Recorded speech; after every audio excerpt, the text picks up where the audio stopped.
Avenir is a global career guidance event to empower students and assist them in identifying their ideal future career path. It was conceptualized by the Board of Directors of Indian Schools in Sultanate of Oman. The first Avenir was organized at Indian School Al Mabala in the year 2018. In 2019, Indian School El Seeb conducted the program. Indian School Muscat conducted the first virtual Avenir in the year 2020. Avenir 2021 was conducted virtually by Indian School Al Wadi Al Kabir. In 2022, the flagship school in Oman.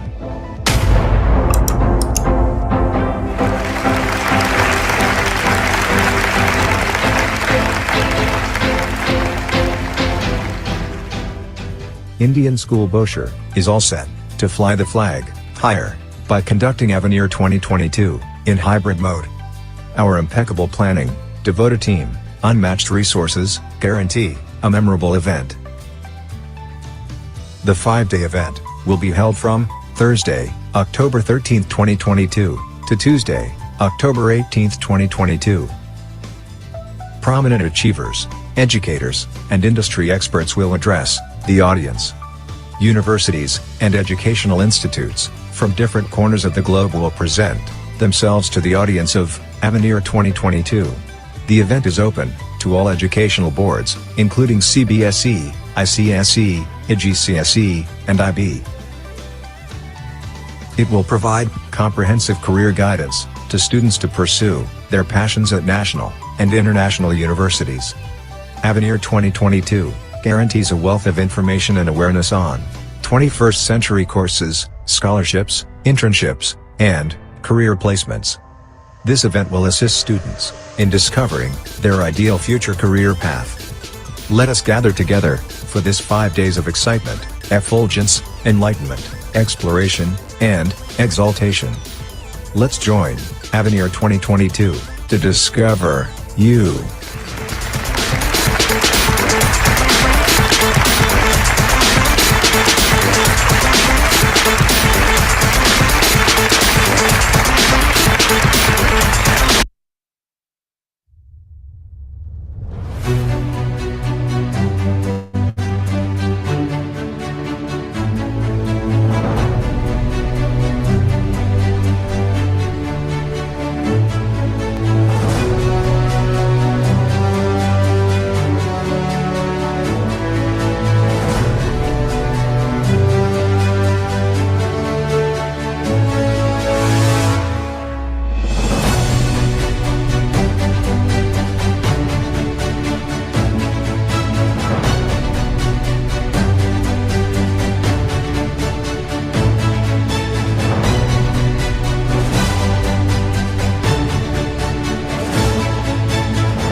Incredible. Success is no accident. It is hard work, perseverance, and learning, studying, sacrificing, and most of all, love of what you're doing or learning to do. Good morning, one and all. Let me take you all through the listings of what to expect in today's session. It is the second session of this morning of the Mega Career Guidance Event, Avenir 2022, #Discover You, hosted by Indian School Bausha under the aegis of Board of Directors of Indian Schools in Oman. The welcome address will be followed by a brief introduction and a video on an eminent speaker. Then we shall invite the esteemed speaker for his presentation. After the presentation, we shall request our guest speaker to answer a few questions raised by the attendees in the question and answer segment. The continuing session will be taken up by the university spokesperson. The detailing of the courses available and the process of admission will be explained in detail. We shall conclude the session with a vote of thanks. Today is the opportunity to build the tomorrow you want. Good morning, distinguished guests, ladies and gentlemen, boys and girls. Welcome to Avenir 2022, Discover You, a global career guidance program launched by Indian School Bowsher under the aegis of Board of Directors in Indian Schools in Oman. On behalf of Indian School Bowsher, I, Praneet of Class 11, And I, Anuradha of Class 9, take the proud privilege of expressing our profound gratitude to His Majesty Sultan Haytham bin Tariq Al Said for the altruistic and noble benevolence showered on the Indian diaspora in the Sultanate of Oman. May the Almighty shower His choicest blessings on His Majesty, and may this nation experience peace and everlasting prosperity. we are happy to welcome all the students, parents, and teachers for being a part of Avenir 2022. Discover You. Thank you, one and all, for your presence here this morning. It is with sheer joy and great pride that I take the task of introducing our speaker today, Professor T.S Powdyel. Gussie Peace Laureate Professor Thakur S. Powdyel is an educator by choice, conviction, and passion with particular interest in education as the noble sector, gross national happiness, and ethical literacy. As the former Minister of Education, often referred to as the most widely foot-traveled education minister in the world, International Gussie Peace Laureate Professor Powdyel moved Bhutan towards fulfilling the MDGs and the country's constitutional mandate for education. Professor Powdyel's Little book, My Green School, has been translated into some 17 major languages around the world, with other translations underway. He is the author of As I Am, So Is My Nation, Right of Vision, and Occasional Viewers. Gail Cab, Reflections on State Citizen and Citizenship Education, and the principal author of The Light of My Life. Professor Powdyel has been a visiting professor and is a member of several international panels and advisory boards.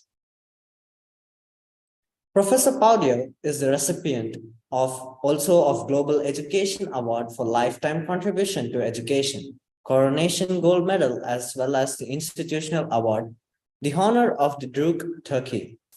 Professor Powdyel remains deeply engaged in the public service and reflects on the outer and the inner life of his nation. As a Minister of Education of the first elected government of Bhutan, Professor Powdyel was an advocate for the philosophy of gross national happiness and was, along the Prime Minister Jigme Thinlay, instrumental in implementing GNH into the education system. He created the program of Green Schools for a Green Bhutan, which are an attempt to create GNH-based schools built on 8 dimensions: environmental greenery, intellectual greenery, academical greenery, social greenery, cultural greenery, spiritual greenery, aesthetic greenery, and moral greenery. Professor Powdyel has been visiting professor at the Graduate School of Asian and African Area Studies at Kyoto University, as well as the Maharishi Institute. He has also published multiple works such as I Am, So Is My Nation, Right of Vision and Occasional Views, and My Green School, an outline, the latter of which outlines the aim of Green Schools. He currently serves as the president of the Royal Thimphu College in Thimphu. We would like to request the audience to kindly post your queries in the chat box. Ladies and gentlemen, boys and girls, please join me and listen to our speaker, Mr. T.S. Powdyel, on his topic, My Green School, a model for restorative learning.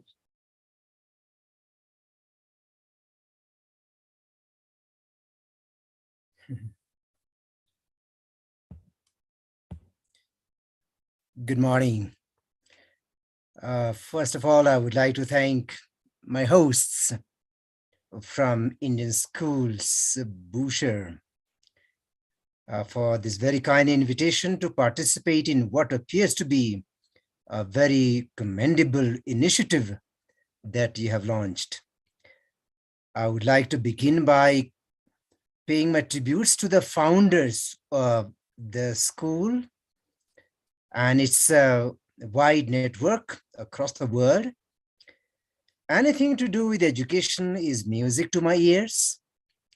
And it doesn't matter where in the world you set up a school, whether it's in Bhutan or in Oman or in Egypt or in Hokkaido or Mongolia.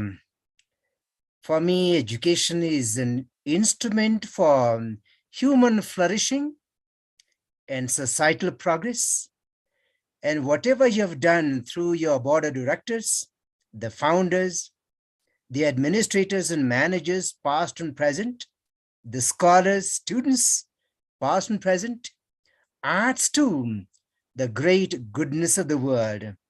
So to all of you who have been a part of this great story, the Indian school Bowser, I would like to say that you have all been contributing to building the knowledge base of the world, contributing to the goodness of the world, and to the beauty of life, to which we are all committed to advancing. There was a very generous introduction that was given by our moderators, students, and I can only say how bright and intelligent you all ought to be. I also obtained a glimpse of your great institution in the video that was presented. So to all of you who are a part of this great institution, I must say how fortunate you are to weave the story of Indian school Bowser and take it beyond your own campuses by educating to innovate. That seems to be your motto, educate to innovate. I'm sure you're all committed to doing precisely that. The topic that I have elected to reflect on today is my green school as a model of restorative learning. Restorative learning. I have to explain what I mean by green. Green is a color, but more importantly, it is a metaphor. Green is a metaphor for anything and everything that supports and sustains life. And by life, I mean all life forms: human life, animal life, bird life, plant life, life in the sea, life on land, life in the air, and life everywhere in between. So anything that supports and sustains life in its multiple forms is green. So we can have a green school, we can have green economy, green politics, green diplomacy, green business, green homes, and green everything. So I would like to believe that your school, Indian school, Bowser, is green. And today, as you know, there is so much talk about education all around the world. So many things go in the name of education, but not everything that you hear is education proper. Education was often referred to as the noble sector by the wise ones in the past. The noble sector.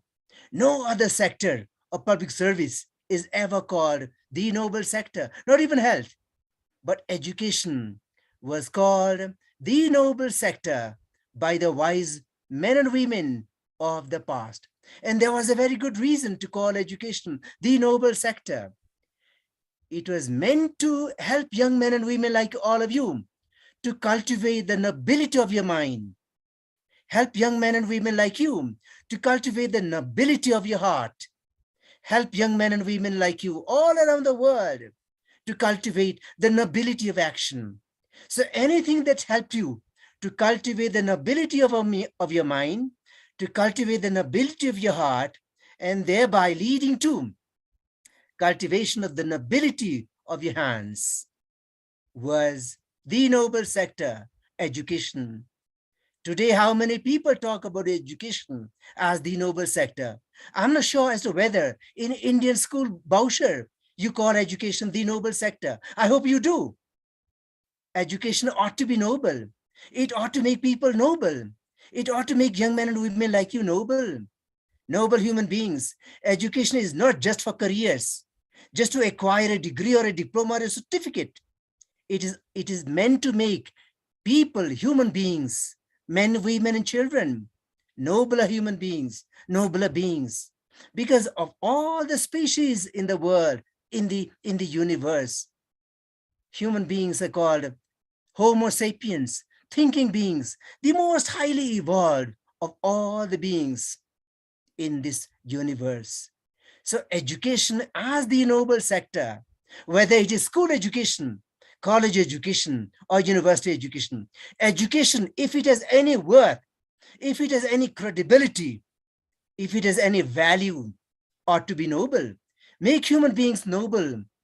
Thereby, when you graduate from your school or college or university and join the larger society, you help in the making of the society, in the making of your nation, in the making of the world noble. If education does that, it will be education worth the name. It will be education worth its foundations. It will be education worth its purpose. And my green school is an attempt to restore that value, that meaning, that purpose. We have to restore the purpose of education. We have to restore the purpose of learning. We have to restore education to be the noble sector it is meant to be. That is why my green school is an attempt at restoring that integrity, restoring that meaning, restoring that purpose in education. And my green school has 8 elements. Today's education helps people just to sharpen the mind, sharpen the brain. But we are more than the brain. Human beings are more than the brain. We have a multiplicity of elements that make us who we are. Not just the mind, not just the intellect, but today's education at best serves to sharpen the brain. But sharpening the brain alone does not make us human beings. We have a heart to feel. We have other elements that make us who we are. That's why we have to look at education holistically in its entirety. So in my green school, it is not just the mind, not just the intellect. So we have to cultivate what I believe respect for the most fundamental element that secures our well-being, and that is our mother nature, our planet Earth. So natural greenery is the first element of my green school. In our schools, colleges, and universities, we have to create opportunities to discover our relationship between us, the human of the species, and Mother Nature, the earth on which we walk, the air that we breathe, the water that we drink, the vegetation that gives us oxygen to live our lives. This planet Earth is not just for us human beings. We are just a small microcosm of the big macrocosm of the universe, our planet Earth. So we have to have this humility to accommodate all the other beings who make this planet Earth our home. Today, everywhere people are talking about global warming, climate change. But at the end of the day, global warming, climate change, desertification, rising of sea levels, melting of the snow on our mountain tops, heating up the earth, all these are the result of human action because we do not pay enough care. We don't pay attention. We do not care for the earth enough. We do not take care of the water that we drink enough. We do not take care of the air that we breathe enough. We do not love Mother Earth. We do not take care of Mother Earth. So my green school or natural greenery actually has got to do with restoring that respect between us, the human beings, and Mother Nature. What are those relationships that sustain us? That's why it is the first principle of my green school is respect for Mother Nature. If we respect Mother Nature, the earth on which we walk, the water that we drink, the air that we breathe, and everything that shares this Mother Nature with us, human beings, I feel we have begun on the right note. Otherwise, how much ever, whatever qualifications what we acquire, whatever certificates and diplomas we acquire, will not be so useful if we do not take care of Mother Earth, not only for ourselves, but for succeeding generations, for our children and our children's children and their children and their children's. It is so very important. There's no point in panicking about global warming and climate change if we do not learn when we are young, when we are at school, colleges, and universities, how to respect this relationship that sustains us mutually, mutual relationship between us, human beings, and Mother Nature. And my second element of a green score is social greenery. Social greenery is so important. We are all social beings, but we do not really appreciate the relationship that we have with them, with the society. So social greenery has got to do with the need to cultivate goodwill, positive energy. As you said, Indian school Boucher in Oman collects young men and women from all around the world, and you have your large network, your schools, chain of schools everywhere. But when we come to a school, a college, or a university, we do not bring there just our names and identities. We bring our families there, the family values. We bring our social values. We bring our cultural values. In our schools, we meet people who we have never met before. We make friendship with people who we never met before. We build friendship. We build harmony. We cultivate trust. We cultivate understanding. This is how the school flourishes. The school becomes meaningful and purposeful. It flourishes through the flourishing of our goodwill, our positive energy, our capacity to make friendship, our capacity to love, to understand, to build trust. So if we have learned to be problem solvers, if we have learned to be friends, if we have learned to build bridges when we are in schools, colleges, and universities, wherever we go later after school, we will be problem solvers.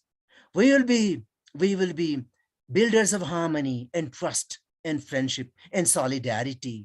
Thereby our society becomes more harmonious, more united, more peaceful. It will have more positive energy. It will have more goodwill. And that's what we ought to cultivate when we are at school, or college, or university. Building of social greenery is so very important, because we spend the most precious part of our life in our schools, in our colleges, and in our universities, not for 1 day or 2 days, but for years together. So if we're in a school for these many years, there ought to be bigger purpose than simply collecting a degree or a diploma or a certificate. Building social greenery, building positive energy, building goodwill, building friendship, building harmony and trust will build a better world. That's why my green school has got this very important element of social greenery. So let's go to the next one. The next one is cultural greenery. Culture is so important because culture makes us who we are. Culture is the way we are. Culture is the way we speak. Culture is the way we dress. Culture is the way we think. Culture is the way we have celebrations.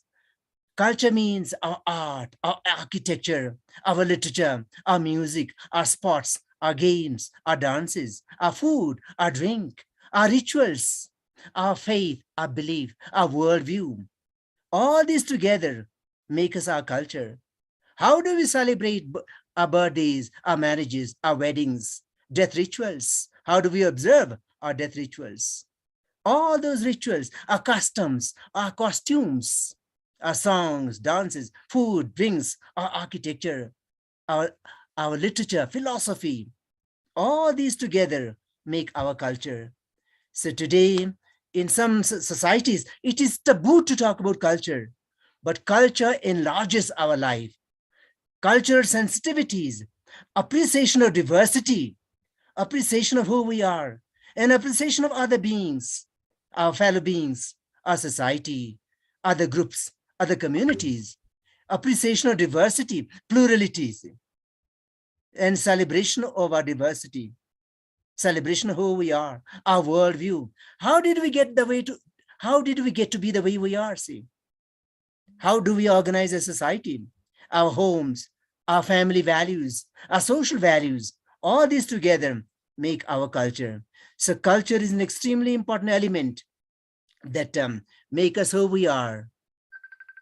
That is why it is so important to make sure that in our discussions, in our life, in our colleges, in our schools, institutions, we have space to talk about who we are, to talk about how we came to be, who we are, where have been our foundations, where are our roots, where are our roots, what are those great foundations, our philosophical foundations, our cultural foundations, our historical foundations, our spiritual foundations. Where do we come from? Where do we belong? What are our roots? It's very important for young people to understand these. Otherwise, there will be a generation gap. There will be a break. We do not know where we are going. So culture is very important. And the next one is intellectual greenery. Intellectual greenery talks about the great ideas that have moved humanity. What are those big ideas of the sciences, of philosophy, of humanities, social studies, IT? And ideas move societies, ideas move nations, ideas move people. What are those great ideas which have actually formed our heritage? Great scientific foundations, the great theories, the great scientific theories, the great scientific foundations, scientific discoveries, inventions, those ideas have helped us to move forward, our societies, our nations, and the world. So, do we talk about those great ideas, or do we only talk about what is specific in the curriculum, in the syllabus? When we were in school, or in college or university, for these many years, we have to talk about those great ideas. I call it intellectual greenery. Intellectual greenery.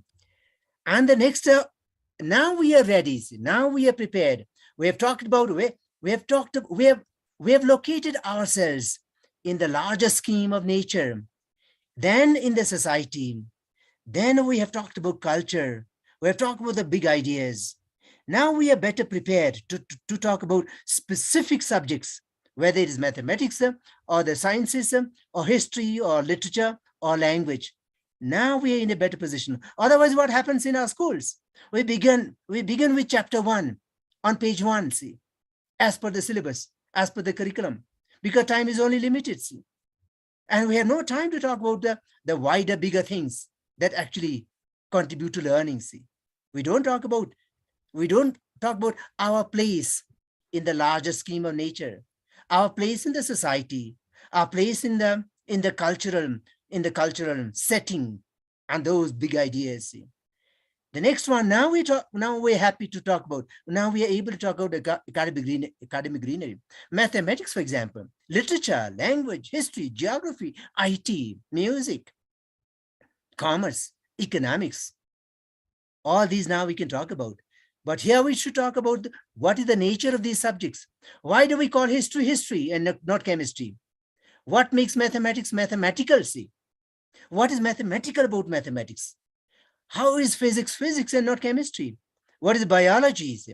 How is literature different from language? How is history different from geography, for example? What makes these subjects? What is the nature of these subjects? What is the nature of physics? What is the nature of chemistry? Why do we teach physics for 1,000 years? Why do we teach chemistry?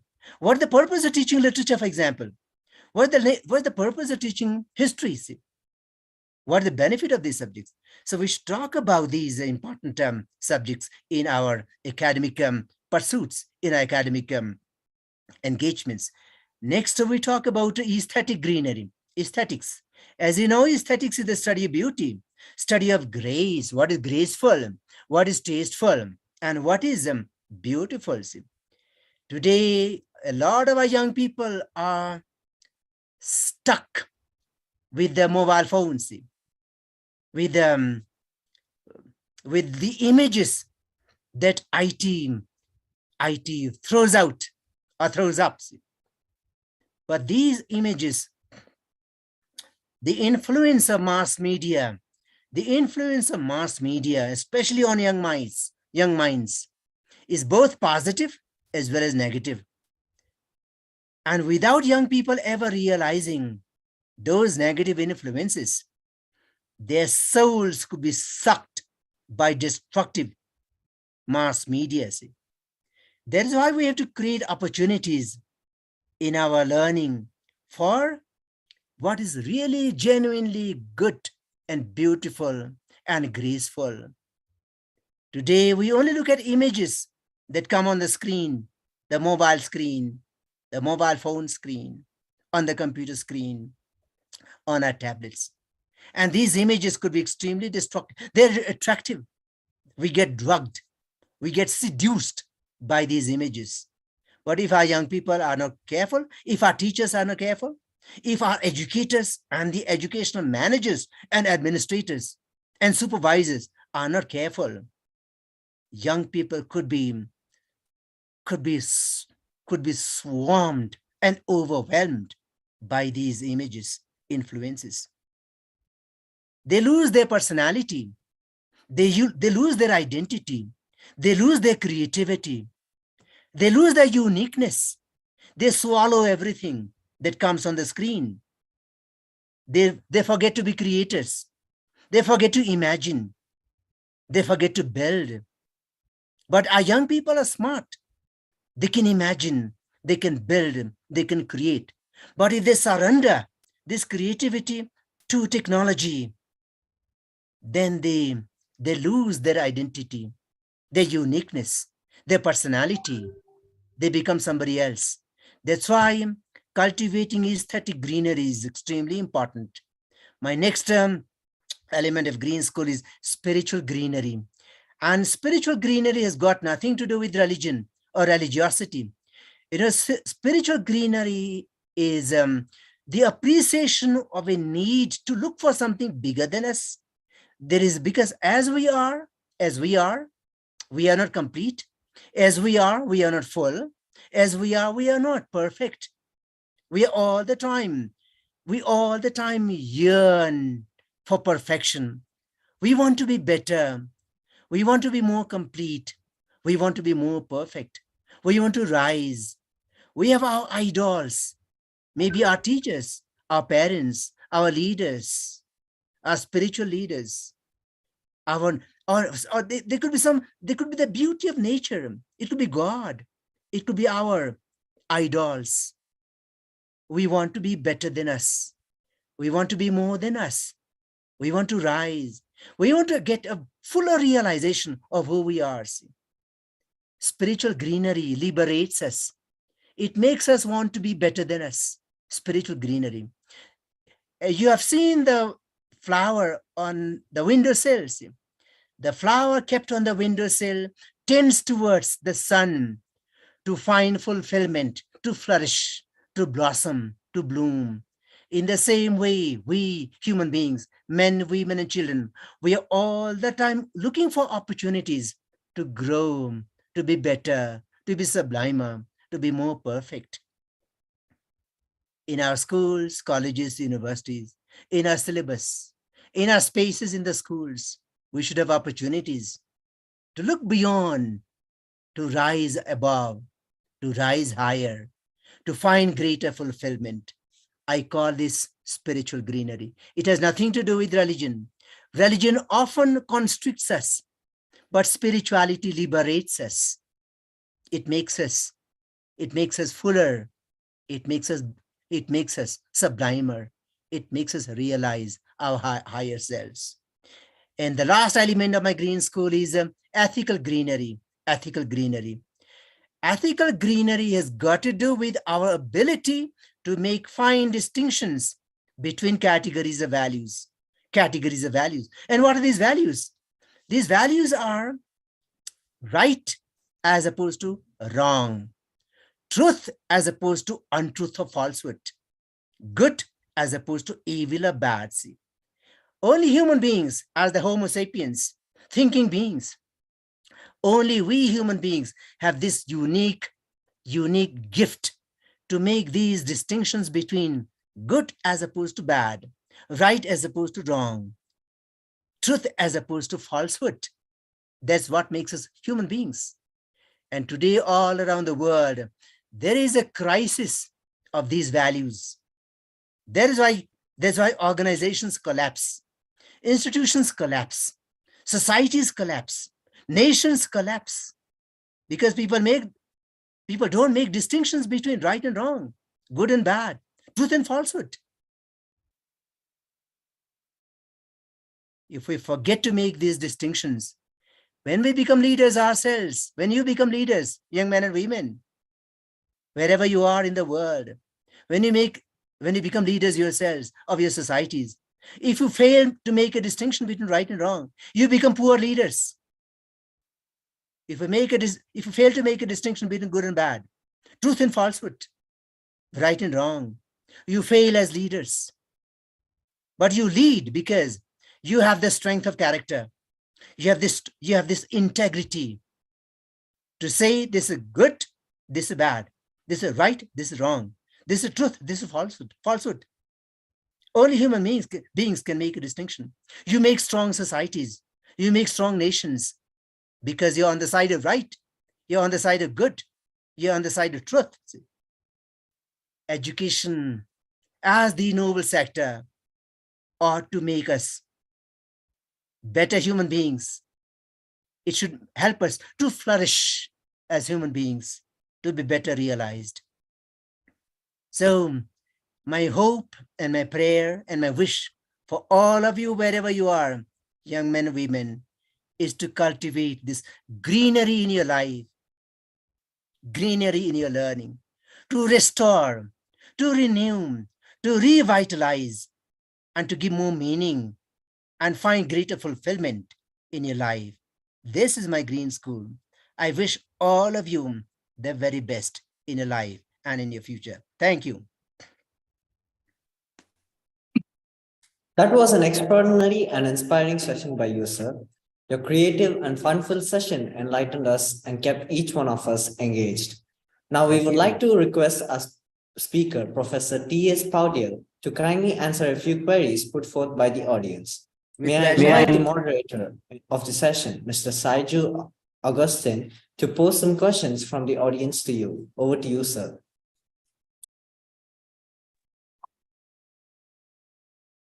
Good morning, sir. Good morning. It was really an enlightening session indeed. We must say that the session was highly informative, educative, and engaging. I am so sure that the esteemed viewers of ours in the different social media platforms sectors who are watching this live streaming must have been benefited out of your insightful words. Thank you so much, sir. Now let us move on to the Q&A session. Our team have shortlisted the different questions that we have got so far from the different social media platforms. Let us move on to those questions one by one. So the first question, first of all, sir, you told the metaphor green, according to you, it stands for anything that sustains life. Sir, do you think that the development happening around and the policies of the decision makers around the world supports this notion of sustainability? Thank you. As an educator, I am a man of faith and I'm a man of hope. The world is not perfect, and there's a lot that needs to be desired in the world. I think now there is a growing realization around the world that we need to change course. we need to reflect on whether this conventional notion of development measured by GDP, gross domestic product, this has been the conventional mode or medium or method to measure progress. And leaders around the world are realizing that this is too reductionistic, this is too limited, this is an unreliable measure of progress. That is why Bhutan's alternative paradigm of development called gross national happiness. Gross national happiness as envisioned by His Majesty the Fourth King of Bhutan, Gyalpo Jigme Singh Wangchuk, has come to the world as a refreshing breath of fresh airs. It is a counterforce to the highly reductionistic, limited and narrow yardstick to measure progress called GDP. So gross national happiness as a measure of genuine progress is actually welcomed by a lot of leaders around the world. And even though it is far more challenging to pursue a green or a GNH path, a lot of people around the world today realize that the beaten path, the conventional path that everybody's following today is not sustainable. We have seen the hard way. We have seen the results the hard way. See. Mass migration, rising of sea levels, melting of ice, inequities all around the world, imbalance in the distribution of resources in a very unequal world. A few people, a small minority enjoying the lion's share of the world's wealth, and the vast majority having to do with the leftovers, the crumbs. This is not right. This is not a green attitude. This is not a green approach. That's why there's a realization around the world today, as many people feel that the conventional notion of development measured by GDP is not sustainable. We have to have a green approach. It is difficult, but this is the right way to go. Thank you. Thank you, sir. Thank you. Now, the second question. Sir, while you were explaining, you were talking about about restoring the purpose of education. Sir, how far have you gone ahead in this respect? Can we have some insights onto the results of your great endeavor? That would really be a great source of inspiration for the people watching. Oh, thank you. I believe that every nation ought to have its own North Star. Its own North Star. Every nation, every society ought to have its own North Star. Just as every man, woman, and child ought to have their own dream, their own destination, their own goal. In the same way, every nation ought to have its own North Star. As we know, long ago, before precision equipment of the type that we have today were not invented, sailors and mariners lost on the wide open seas looked at the North Star to find their direction to the safety of the port. Today, not many people have the inclination or the time to look at the North Star. They look at the mobile phones. They look at the GPS to find the directions. But even today, in the 21st century, we need the North Star. We need the North Star. Without a sense of direction, without a sense of destination, a goal, we do not know how to make any plans for the next 5 years.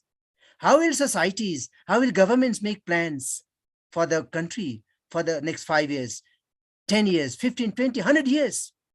The North Star is a metaphor for our life, for life's goals, for our society's goals, for our nation's goals. So for Bhutan, gross national happiness is our North Star.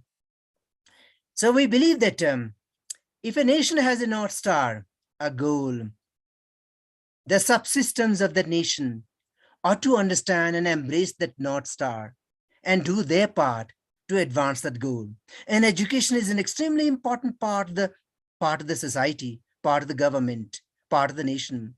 That's why in 2009, Bhutan's Ministry of Education launched a very important national educational reform initiative. We called it Educating for Gross National Happiness. Educating for Gross National Happiness. And the instrument, the strategy to implement that program of Educating for Gross National Happiness was called, and still is called, Building Green Schools. Green schools as a means to an end, and the end was supposed to be Green Bhutan. So we trained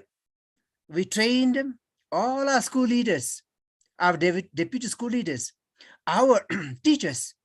We prepared our curriculum, our educational materials to roll out Educating for Gross National Happiness as a program through Building Green Schools. So as a matter of fact, all schools across the country actually are in a way aware of, and they do their part to implement the ideas of Green School, as I explained to you earlier on. So we have done quite a lot of work in terms of building green schools. And green schools are a strategy to implement our big national vision of gross national happiness. That is our North Star. By the same token, when I'm talking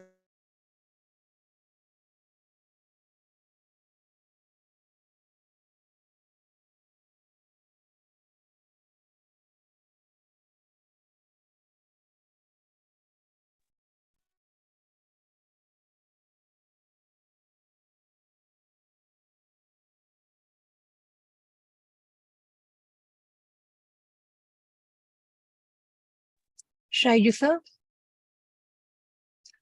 Yes, it ma'am.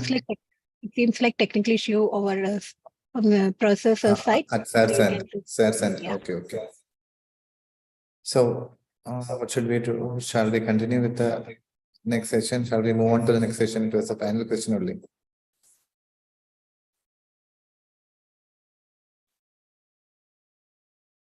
So we'll wait for sir if he joins back. We'll wait for sir. We'll play the video in the meantime. Okay. Thank Okay. you. Thank you.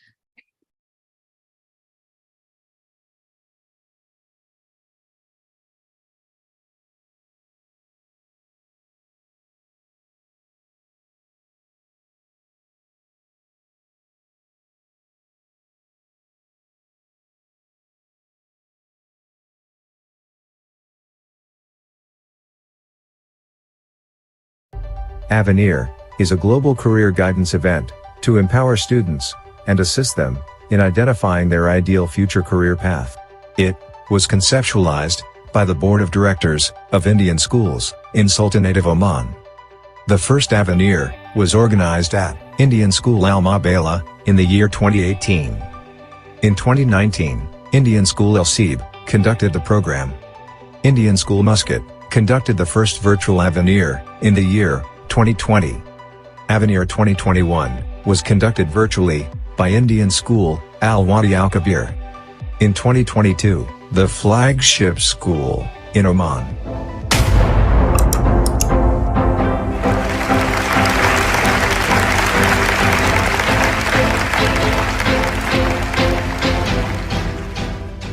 Indian School Bosher is all set to fly the flag higher by conducting Avenir 2022 in hybrid mode. Our impeccable planning, devoted team, unmatched resources guarantee a memorable event. The 5-day event will be held from Thursday, October 13, 2022 to Tuesday, October 18, 2022. Prominent achievers, educators, and industry experts will address the audience. Universities and educational institutes from different corners of the globe will present themselves to the audience of Avenir 2022. The event is open to all educational boards, including CBSE, ICSE, IGCSE, and IB. It will provide comprehensive career guidance to students to pursue their passions at national and international universities. Avenir 2022 guarantees a wealth of information and awareness on 21st century courses, scholarships, internships, and career placements. This event will assist students in discovering their ideal future career path. Let us gather together for this 5 days of excitement, effulgence, enlightenment, exploration, and exaltation. Let's join Avenir 2022 to discover you.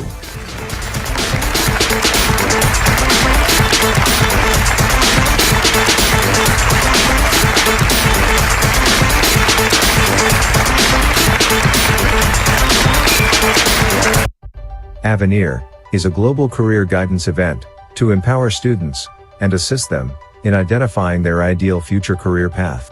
It was conceptualized by the Board of Directors of Indian Schools in Sultanate of Oman. The first Avenir was organized at Indian School Al Mabala in the year 2018. In 2019, Indian School Al Seeb conducted the program. Indian School Muscat conducted the first virtual Avenir in the year 2020. Avenir 2021 was conducted virtually by Indian School Al Wadi Al Kabir. In 2022, the flagship school in Oman.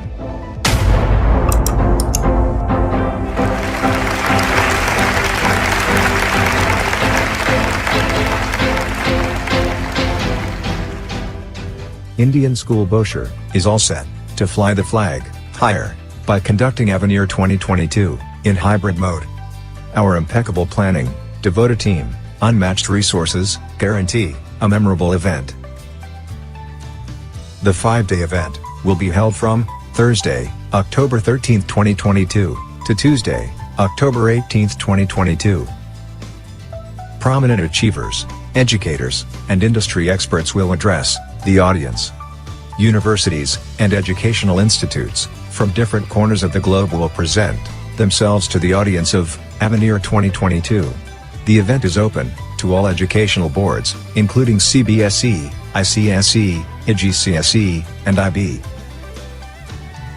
It will provide comprehensive career guidance to students to pursue their passions at national and international universities. Avenir 2022 guarantees a wealth of information and awareness on 21st century courses, scholarships, internships, and career placements. This event will assist students in discovering their ideal future career path. Let us gather together for this 5 days of excitement, effulgence, enlightenment, exploration, and exaltation. Let's join Avenir 2022 to discover you.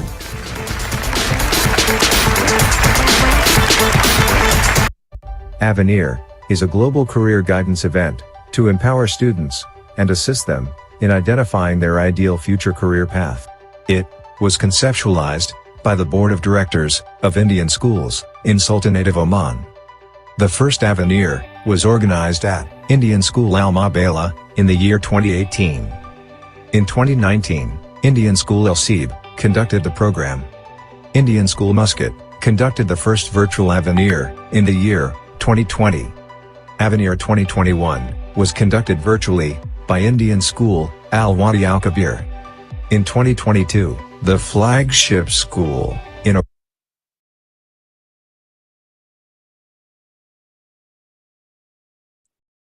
Thank you, sir, for all your support and guidance given to the large audience by attending to the consult so patiently during the course of discussion.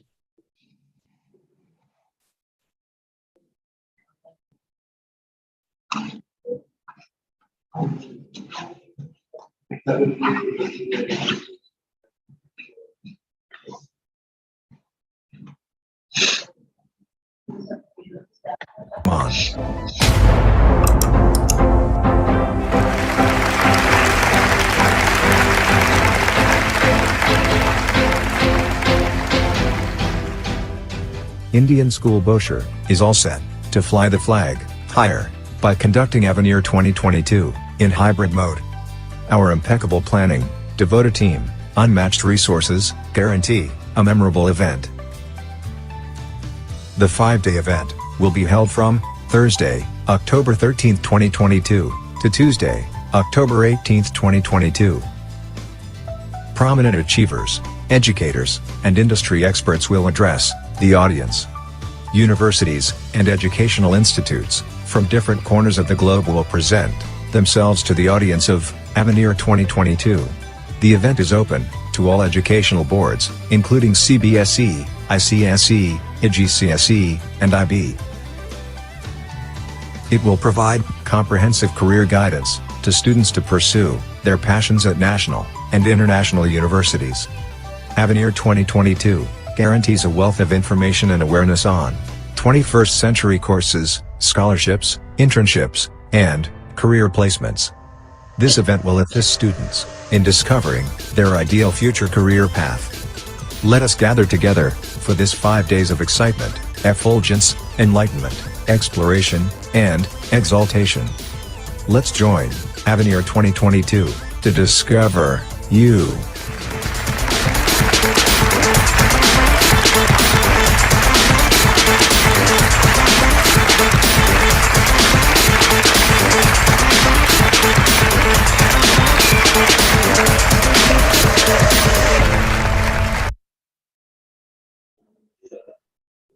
It is time for us to move on to the second part of the session. It is time to meet the university spokesperson, MS.PRITI Chaudhary from the Chitkara University. MS.PRITI Chaudhary is the General Manager at the Office of Strategic Initiative, Chitkara University. Ma'am has won Beyond Excellence title at Mrs. India 2019 and Leading Ramp Walk. MS.PRITI has been a radio jockey and has hosted talk shows and interviewed famous and well-known fashionists and fashion celebrities. Ma'am has 11 years of corporate experience with an international law firm to manage their foreign plans. MS.PRITI is a motivational speaker engaged in activities on various platforms. Ma'am has also been MC at various international events. Let us watch a short video profile on the university through a video.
Over to you, madam.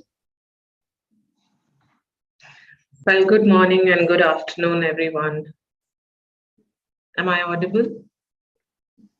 Yes, Yes, ma'am. ma'am, you are audible. Wonderful. And thank you so much. It's a pleasure being a part of Avenir 2022. I did follow a little bit of Mr. Powdyel from Bhutan, what he had to say regarding education and about his college. Quite enlightening. And a lot of words that I would maybe, yes, agree with him, and I'm sure it needs to be empowered and worked upon, whatever he put across. So this, what you saw on the screen now, was about Chitkara University. It was a virtual tour that we gave you of the university. I have been introduced by the lady sitting on the screen. I can see you there. Thank you for the introduction. Well, talking about Chitkara University, you had a virtual tour, but I would like to put across a few more things about the university so that the students are better able to understand what we have to offer, how do we go about working here and teaching here, and how the education system works with Chitkara University. Can I share my presentation first? Yes, ma'am, you can. Just a sec.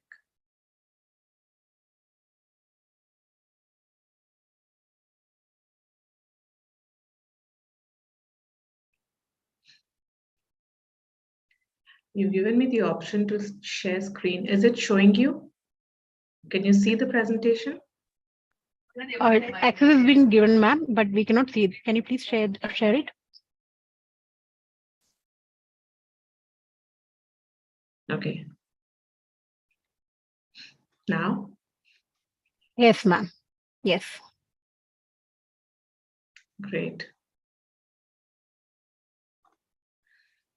So, well, yes, this is Chitkara University in front of you. And to explain in maybe a better language what Chitkara means, Chit stands for the heart in English, and Kara means karma. We are all aware of karmas. We are all aware of the heart. So these two words explain Chitkara, which helps us put across this understanding that whatever we do from our hearts at Chitkara University. The motto, explore your potential, that you can see on the screen. Again, this reminds me of a line which says, always give your 100% whenever you do something, unless you're donating blood.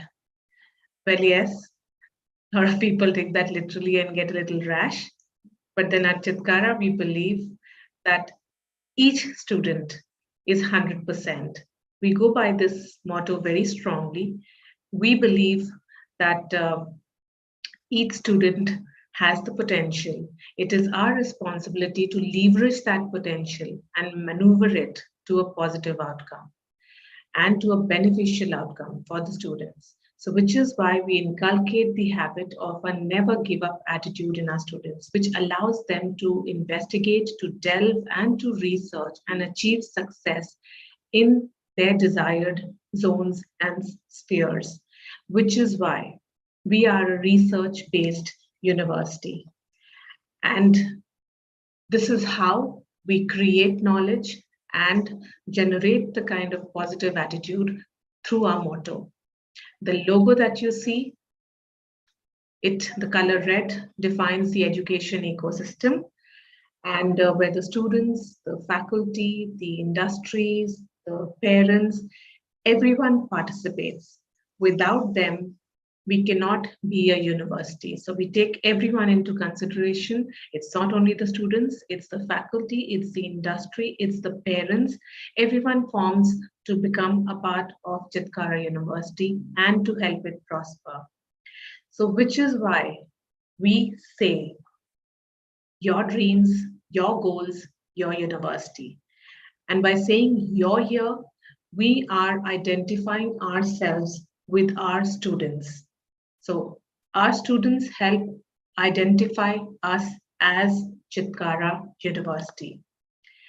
Now, we are nearly about 20,000 plus in the university, and we realize that each one is important. And that is how the university proceeds and leads its way to giving the desired success to each and every individual in the university. Now, how does this happen? How has the university been shaping up and moving ahead? So this legacy is coming from our peers. I would call them our mentors, because they have helped us take the legacy forward. They have helped us groom the students. And to name them, it is they are educationists, they are academicians, and they have been in this education field and sphere for the last uncountable years, I would say, because they started off as teachers and professors and then moved down to starting their own university. So it is Dr. Ashok Chitkara, our Honorable Chancellor, sir, and Dr. Madhu Chitkara, our Honorable Pro-Chancellor, ma'am. So it is from them, they have been our mentors, they have been our, teachers, and they have been they've done a lot of hand holding with us. And it is from here we learned that the job of a teacher is not only to teach, but it's also to create. It's about creating a learning environment. So how do we create? Well, we have always, focused on making our students industry ready. When I say industry ready, I mean, we actually mean that whatever we are teaching them, whatever we are doing with them in the campus, we are training them. We are bringing in them the readiness to face the world and carve a niche for themselves. So that's why we have been ranked amongst the top 20 best private state universities in India by the various prestigious ranking magazines and authorities. Well, it's important to mention here that the campus was started in 2002, and it's been about 21 years of existence and operations here as the leading university in India.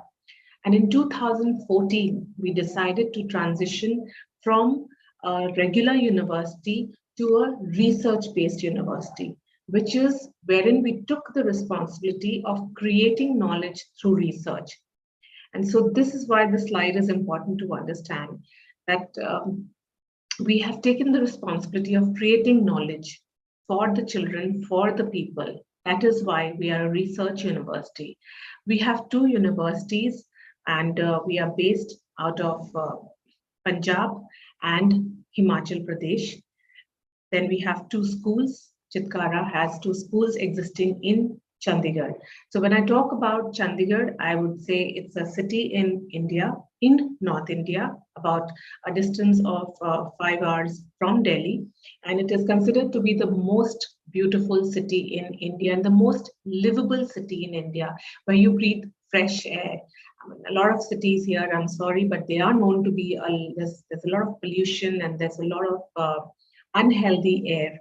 But Chandigarh counts number 1, in fact, when it comes to greenery. As I heard before, Mr. Powdyel was saying, the green culture matters a lot. So again, Chitkara plays a lot of emphasis on the greenery factor, on the clean air factor, on a healthy environment. Clean learning environment, a healthy learning environment, a clean living environment, and a healthy living environment. So this is where it makes us count. When we talk about rankings, we have a NAC A+. Now in India, a NAC A+ is the National Accreditation Council, which we get our recognitions from. And this is an important, very important ranking. So it is a National Accreditation Assessment Council. And this ranking is given with a lot of thorough, detailed checking of the university, like from the fans to the solar panels, to interacting with the faculty, to interacting with the students, taking their viewpoints and taking all the goods and bads into consideration. And then the NAC A+ is awarded. So this NAC A+ has been awarded to Chitkara, which makes us stand out as the leading university in India. NIRF is a Ministry of Education ranking. It's a National Institutional Ranking Framework. Again, NIRF, we rank all our schools. We have engineering, we have, I know I'm catering to humanities today, but just to mention, for humanities, we have a lot of programs which I would mention later in the presentation, but from the School of Architecture, Hospitality, Pharmacy, Engineering, Business, all the schools rank amongst the top 15 in the country by the Ministry of Education. Now, this is given on the basis of placements and startups. So Chitkara University runs synonymous with the word placements and startups.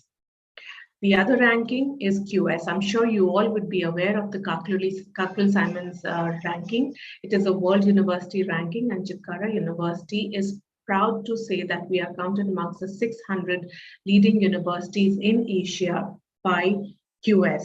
Now, this ranking is based on the students' success and experiences. So what is taken into consideration is the perception they collect from the students and the university. So in all these rankings, the university directly has no interactions. It is all through the students, through the industry, through the placements, through the startups. I mentioned about the research thing that we moved to transition to in 2014. So we've always been into a lot of research. The Intellectual Property India is given for research, patents, anything new that we file. And we rank among the top 10 universities in the country for filing the maximum patents.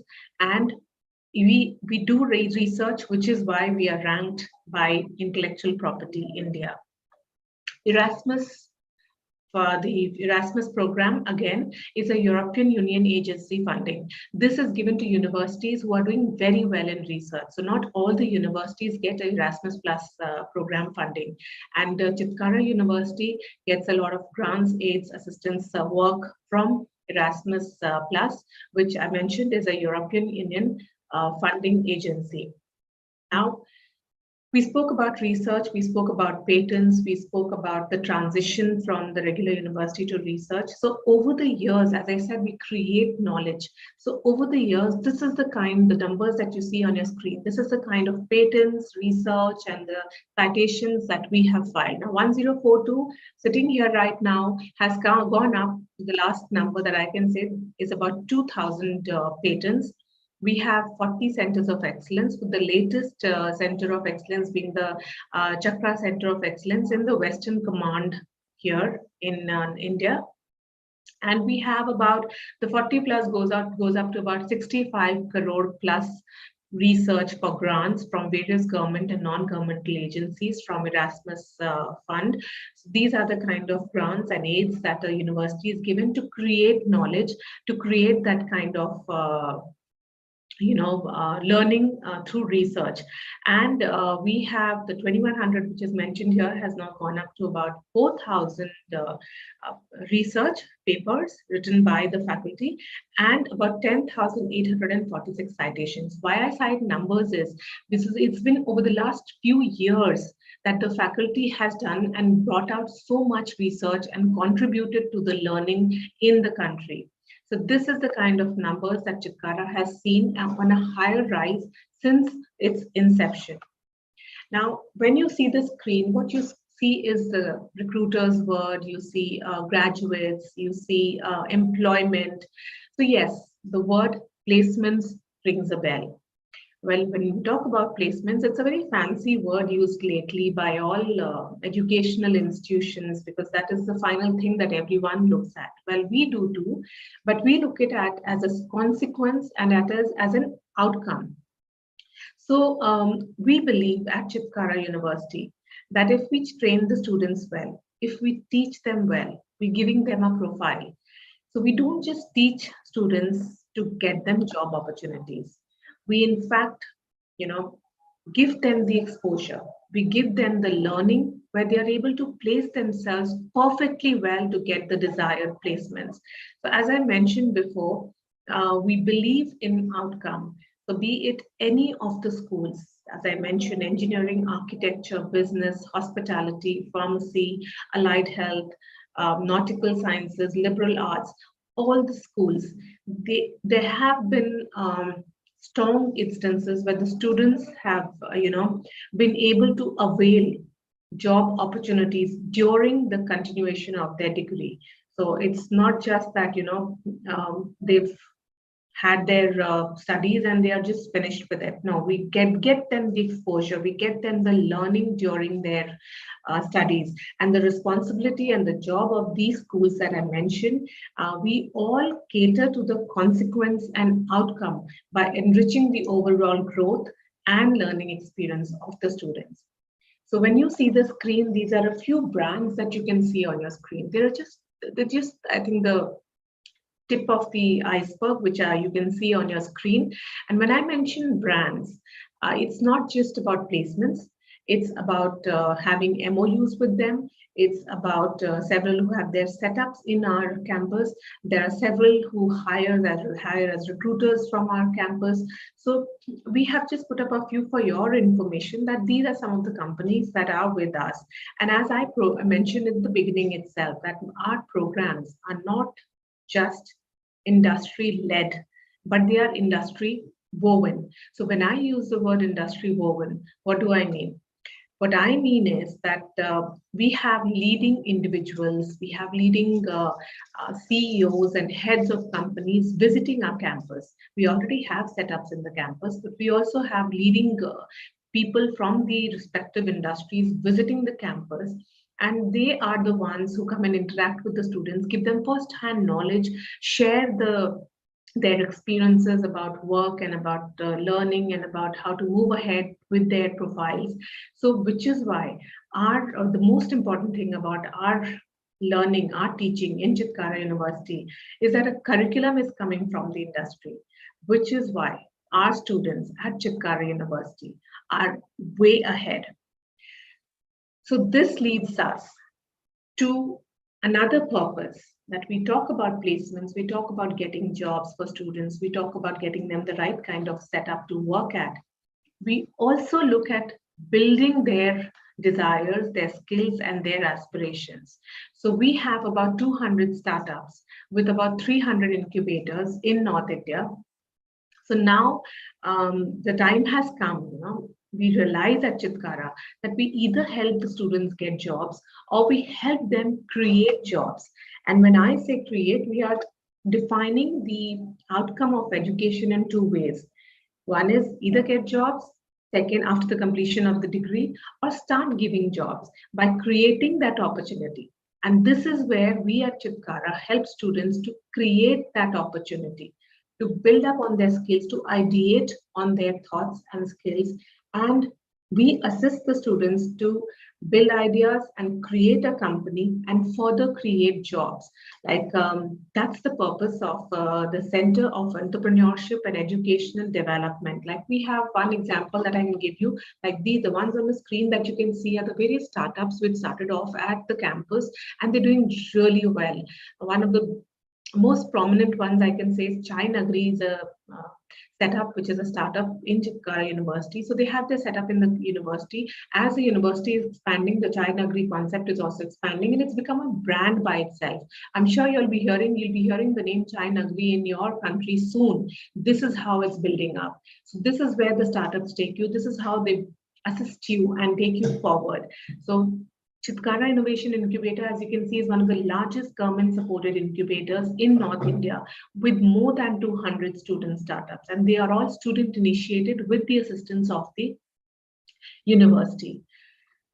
When I talk about the university, when I talk about giving them exposure, when I talk about getting them the kind of learning that is important, we at Chitkara realize that being global is the biggest exposure that we can give our students.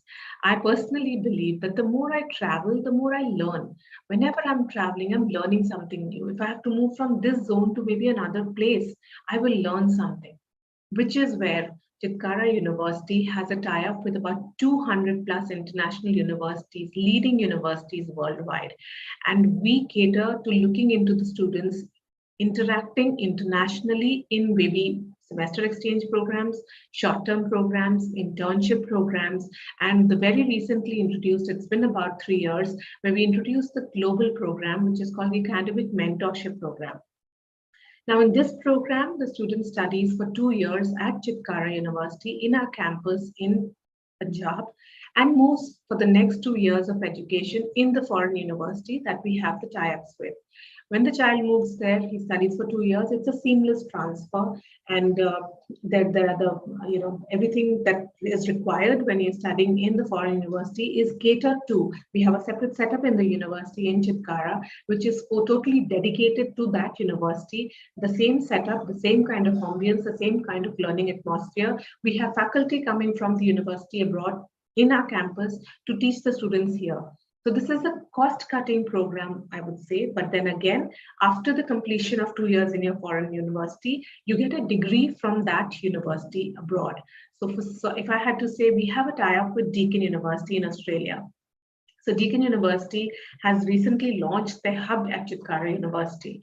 So when you are studying maybe software engineering at Deakin University, or maybe you're doing a program, BBA program in Canada, in Windsor University. So when you are studying for 2 years at Chitkara University, you are paying the Indian fees. And then you move on to the foreign university where you're paying the foreign fees.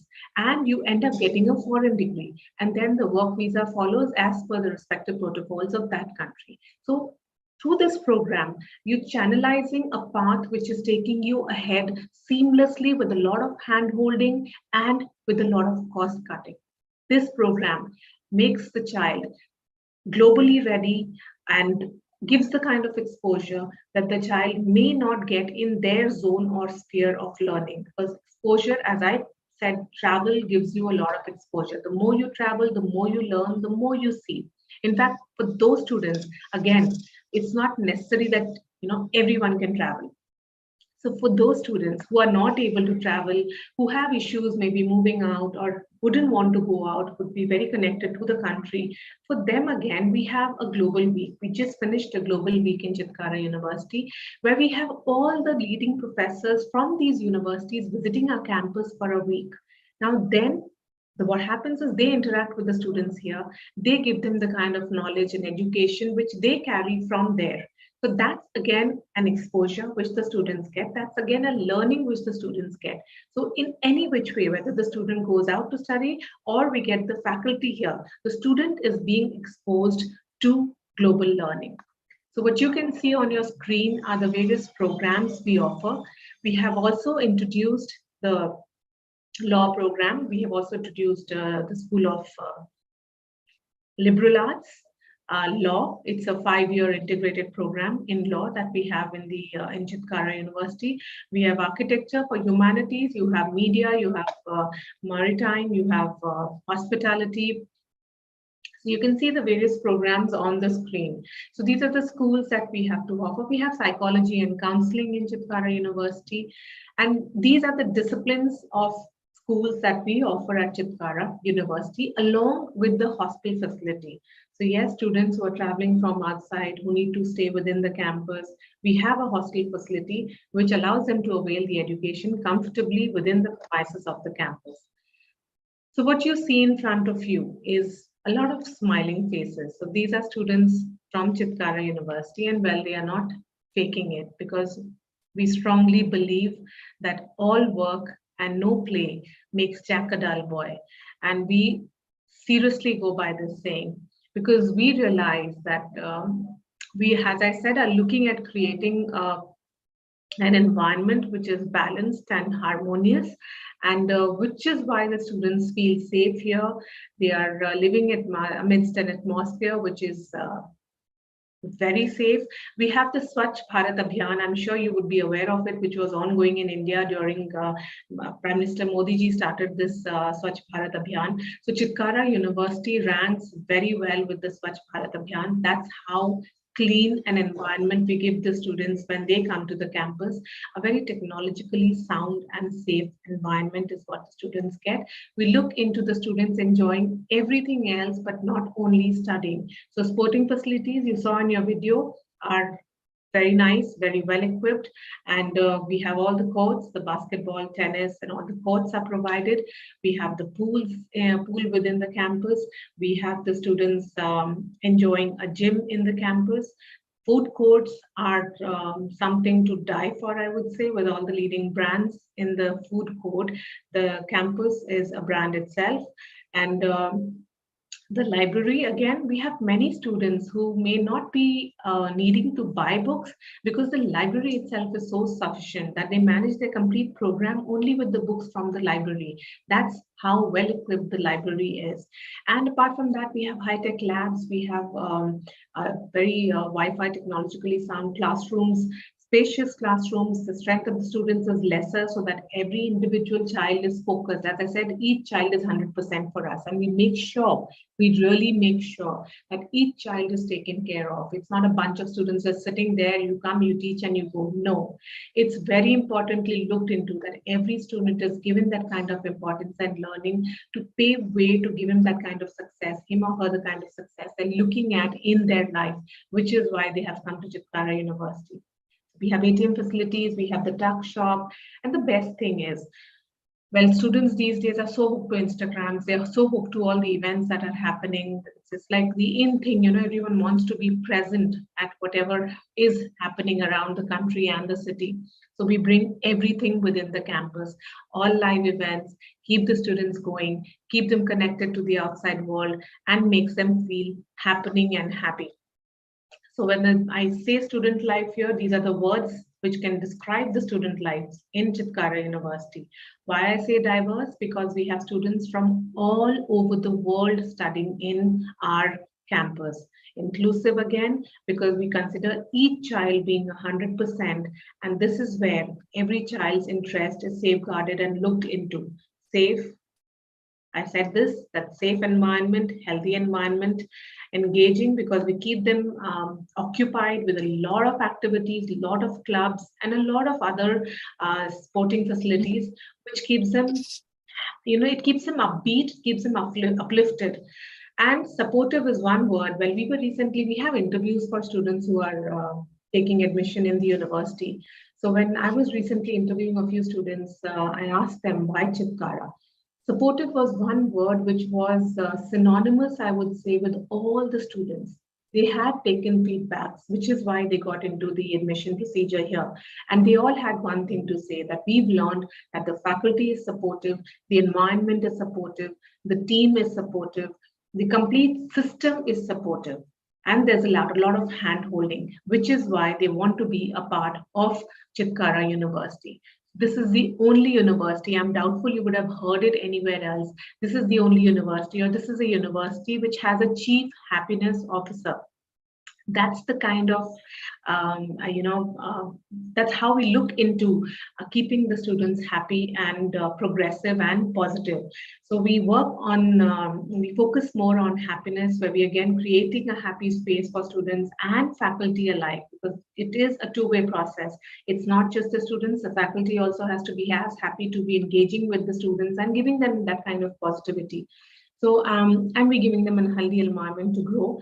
So we practice the 3 L's here. It is learning, listening, and laughter, because it's important to learn. Listening is a skill which I would say very few people have, which is the most important skill which needs to be, held on to. When I talk about communication, listening is one skill that I really emphasize on. This is one thing that we do at Chitkara University. We listen to the students so that we are making them comfortable in the premises of the campus. So you can see a mix of your students here. It's the activities, it's the campus, it's the this is something that the students have made themselves, and they are trying to practice it and move it around the campus and see how it works. So, and again, you can see the motto, explore your potential here. So when we say explore your potential, the message is saying that you have some strength, you have some option, you have some potential. We have the opportunity. So we invite you all, each and every one, to come and discover your story at Chitkara University. And when I say that, it holds the same for the students and the faculty, for all of you sitting there. In fact, if any of you wants to visit the campus, you visit India, you want to come visit us, I will write down my number and my email ID. Do get in touch, connect with us. We'll take you on a tour of the campus, and we'll see that you'll be well taken care of when you're visiting us here in the campus at Chitkara University. So I will say again, discover your story at Chitkara University. You're most welcome to be here. Thank you for your patient hearing. As I said, listening is the most important skill. You've been doing that, I believe, since the time you started on with this session. I mean, the ones before this also. And wish you all a wonderful day. So I believe you go on with the Q&A now. Thank you very much, ma'am, for the informative session. And we are sure that the process of exploring and inquiring has begun in the minds of students and parents. Over to the moderator, Mr. Shaiju Augustine. Good morning, ma'am. Good morning. Thank you so much for throwing light on the prospects of the extreme university. Now, ma'am, we can move on to the session. Let us move on to the questions one by one. Ma'am, we have shortlisted the questions that we have received from the different social media platforms. Our team have streamlined those questions. So, ma'am, let us go on to questions one by one. First of all, ma'am, you're talking about the major campus recruiters. And then, ma'am, we would like to know about the assured placement rate there in your university.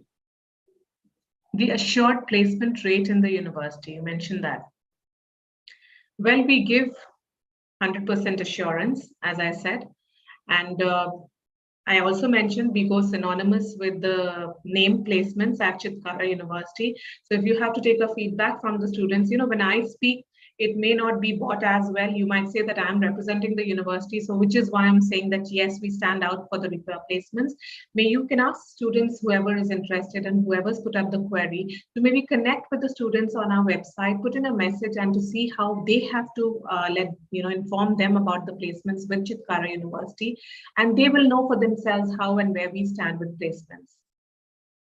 So in case anyone has any query, I'll in the meantime also write down my email ID and the university's email ID and the contact number. So you can also contact me on the same IDs or phone number for any queries beyond this. Yeah, sorry, next one.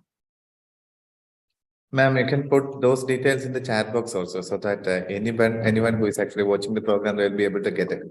And ma'am, the second question. The host and panelists showing on my chat box. I have kept it for everyone. But still, all will actually get the details. Okay, you can put it in the chat box. I'll do that.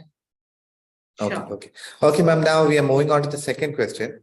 Ma'am, you told us about being global. Okay, and the collaboration with the foreign universities. You told a few names like Windsor College and the Deakin College. From Canada and Australia. Ma'am, we would like to know more about which all universities or which all countries will be be there when we are actually going for that collaboration with the foreign universities. Okay. The list of universities is there on the website, which is chitkarauniversity.edu.in. I will write that also. But then to talk about Windsor and Deakin, we have a tie-up, as I mentioned, with 200 leading universities worldwide. It's a long list, so you'll get the list on the website. But to talk about Deakin and Windsor, this is the academic mentorship program that I talked about, wherein you study for 2 years at Chitkara University, followed by another 2 years in the foreign university, that is Deakin or Windsor, and then you get a degree from that university. Now, we have a tie-up with Deakin University for software engineering and mechatronics engineering. We have a tie-up with Windsor University for BBA, Bachelor in Business Administration. Trent University, again, a Bachelor in Business Administration. Windsor is BCom Honors, Bachelor in Business Administration. We have a tie-up with George Brown University for Culinary and Hospitality.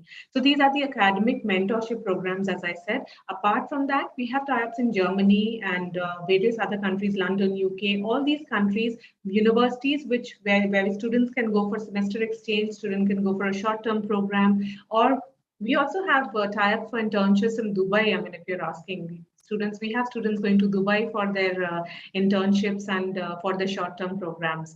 The list, I'll mention it on the chat box so that they can pick up on the university website and they can check out the list. Okay. Thank you, ma'am.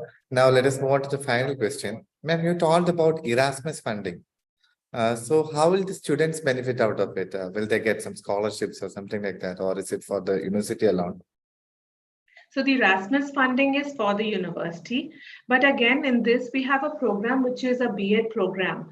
So this is a tie-up in which there are students who go to a European country and their entire, the schedule in that country is taken care of. That it's just the bright ones who are able to, go through the complete procedure. And then they go there and they have a program where they intern with the European country. So that's a program which is with the School of Education, which is B.Ed. And this Erasmus funding is a funding agency, as I mentioned. They don't look into scholarships, but they look into funding, wherein we get grants from Erasmus for our research programs. And scholarships, well, this foreign university that I spoke about, the academic mentorship programs, yes, we have scholarships in those programs. And that varies from the various percentages that you hold, from a 60 to 80, 20%, 80 and about 25%. So that's the kind of scholarships that the child can avail when he's getting into the academic mentorship programs. And when I talk about the academic mentorship programs, I would surely like to mention that this is a program. There are many students who want to go abroad, and there are many students who cannot be there for 4 years and fill in the kind of fees that is required. So in this program, the student is doing paying 1/3 of his foreign fee when they study with us in Chitkara University, followed by the rest of the fees which they pay in the foreign currency. But that comes down to a cost cutting of 1/3 that they pay as compared to the students who are studying there for 4 years. But you're availing all the facilities, all the educational environment, everything is just the same that they are doing there. Thank you so much, ma'am. Thank you for replying to all our queries with patience. And I hope that the students and parents who are watching this program, they must be benefiting out of this session. Thank you so much. Over to them, please. I really hope they do. And any further queries, I'll be more than happy to assist. But I have mentioned it. I hope you can see it. Ma'am, this recorded session will actually be there in the YouTube and other social media platforms even after this. So those people who are watching it and those people who will be watching it again and again, so they'll be able to access all these details, ma'am. So you'll benefit. Okay. Thank you, ma'am. Thank you. Thank you so much. Over to them, please. Take care. Thank you.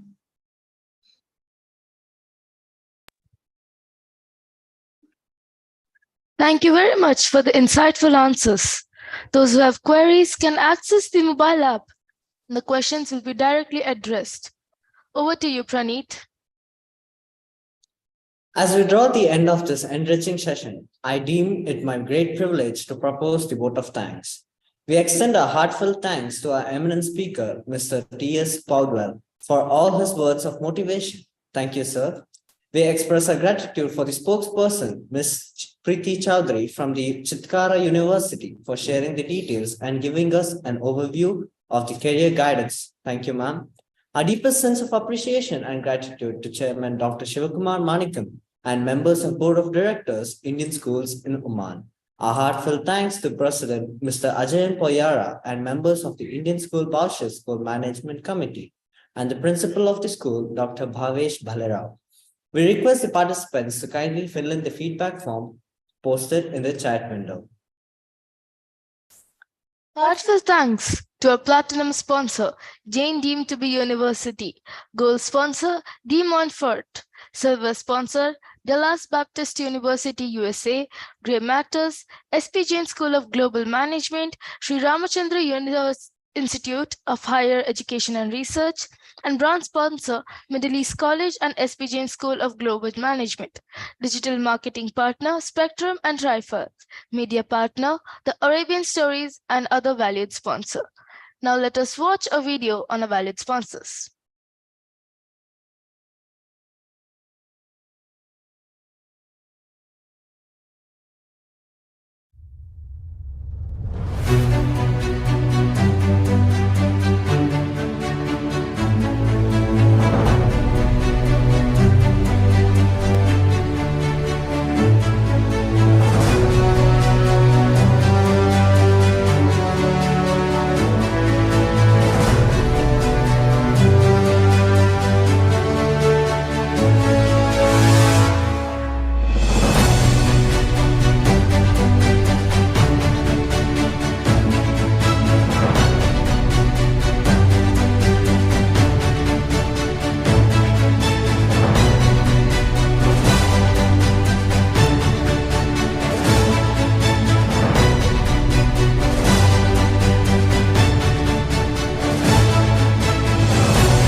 An event of this kind requires the coordination of a committed team.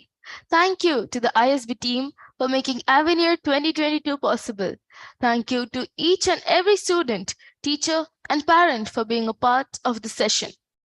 Finding your passion is the key to your success. With these uplifting words, I, Praneeth, And I, Anuradha, wish you all a glorious day ahead.